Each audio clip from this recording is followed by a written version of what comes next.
Hello, my name is Ange. Today we will be looking at problem 36 located on page 525 of your textbook. The problem is to determine the kinds of intermolecular forces that are present in each element or compound. We'll be considering krypton, nitrogen trichloride, silane, and hydrogen fluoride. In order to determine what kinds of intermolecular forces are present, let's go over what causes the presence of intermolecular forces and what kinds there are. Intermolecular forces are present when multiple molecules are present, either similar or dissimilar, in a close vicinity. These intermolecular forces can be repulsive or attractive in nature based on the distance between them and the type of molecules present. The intermolecular forces we will be considering are as follows. Ion dipole forces.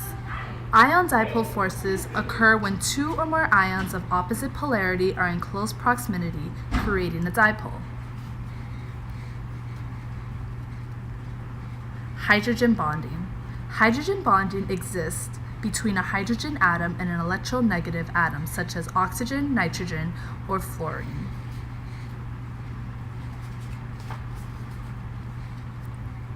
Dipole-dipole force. Dipole-dipole force is a separation in charge produced in an atom or molecule by a momentary uneven distribution of electrons, creating a polarity. And lastly, London dispersion forces.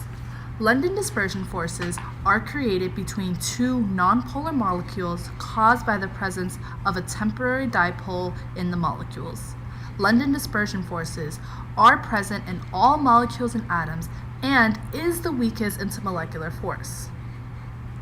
Now let's look back at the problem and see what intermolecular forces are present in each of these. To make our lives easier, I created a table that has a list of all the different types of intermolecular forces we can be considering and whether they're present or not. So let's begin with krypton. As stated before, every atom or molecule has London dispersion forces present. So we can check that one off. In the case of krypton specifically, the entire cluster of krypton atoms are composed of a single molecule. Thus, there is no case of a dipole occurring because there's no electronegativity difference. There is also no ion present, so we can't even consider it ion dipole.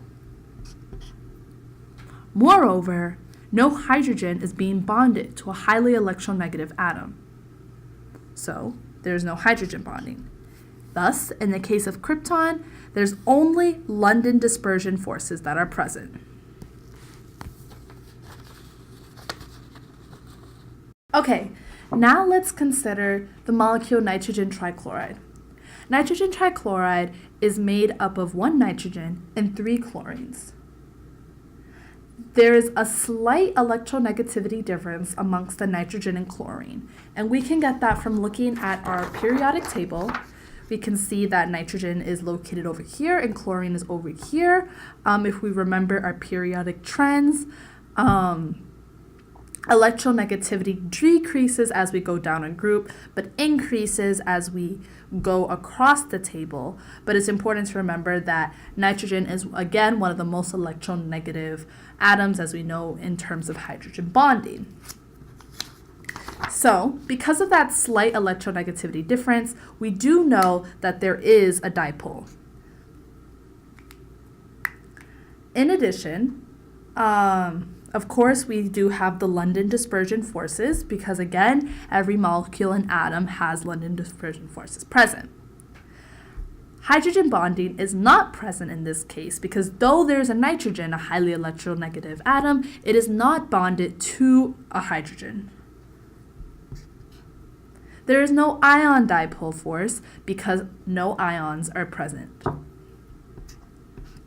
So in the case of nitrogen trichloride, the only forces present are London dispersion forces and dipole-dipole force. Now let's take a look at hydrogen fluoride.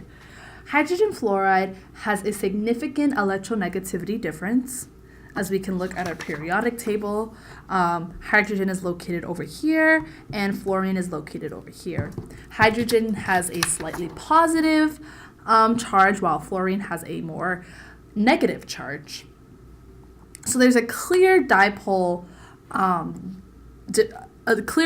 that's created here. So we have the presence of the dipole-dipole. In addition, we should totally note that there's London dispersion forces as always.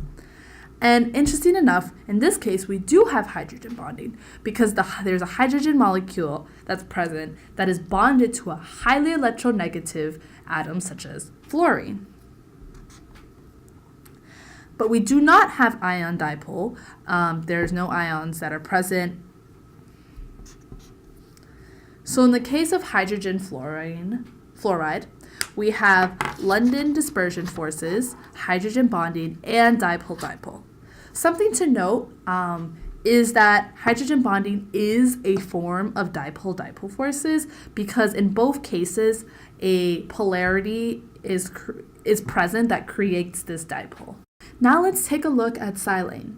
For silane, there's no substantial difference in electronegativity between the silicone and the hydrogen, as is evident on their position of the periodic table. Therefore, we know that there is no dipole-dipole. Though we have the presence of a hydrogen, the hydrogen is not bonded to a highly electronegative atom such as oxygen, nitrogen, or fluorine. So we know we can rule out hydrogen bonding. There is no ion dipole because no ions are present, so we can rule out that one. But as noted before, and can most definitely be present, are London dispersion forces. So in the case of silane, we know that only London dispersion forces are present.